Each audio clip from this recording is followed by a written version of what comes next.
Deputy CM భట్టిని కలిశారు Gaddar award jury సభ్యులు. మార్చి 19న ప్రదానం చేసే అవార్డుల జాబితా ఫైనల్ చేసింది జ్యూరీ. ఇక ఫిబ్రవరి 6 నుంచి వచ్చిన ఎంట్రీలు చూసి ఫైనల్ చేశారు. అవార్డులకు అప్లై చేశారు. 68 ఫీచర్ ఫిల్మ్స్ వచ్చాయి అవార్డులకు, 22 షార్ట్ అండ్ అదర్ ఫిల్మ్స్ వచ్చాయి.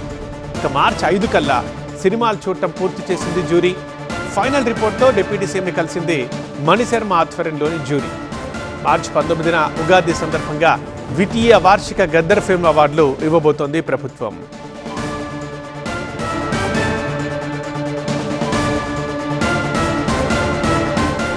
ఈసారి తెలంగాణ గద్దర్ అవార్డులు ఎవరికి రాబోతున్నాయి? దీనికి సంబంధించి ఇక ఫైనల్ అంతా కసరత్తు పూర్తయినట్లే. ఎందుకంటే డిప్యూటీ సీఎం భట్టిని కలిశారు గద్దర్ అవార్డు జ్యూరీ సభ్యులు.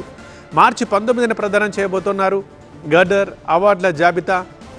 సో దానికి సంబంధించి కసరత్తు పూర్తయిపోయింది. ఫిబ్రవరి 6 నుంచి వచ్చిన ఎంట్రీలన్నీ చూసి ఫైనల్ చేసింది జ్యూరీ.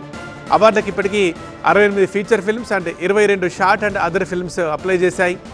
మార్చి 5 కల్లా సినిమాలన్నీ చూడడం పూర్తి చేసింది జ్యూరీ. ఇక ఫైనల్గా ఒక రిపోర్ట్ రాసింది. ఆ రిపోర్ట్తో డిప్యూటీ సీఎంని కలిశారు మణిశర్మ ఆధ్వర్యంలోని జ్యూరీ. అండ్ మనం వీడియోలో దిల్ రాజును కూడా చూస్తున్నాం, ప్రముఖ నిర్మాత.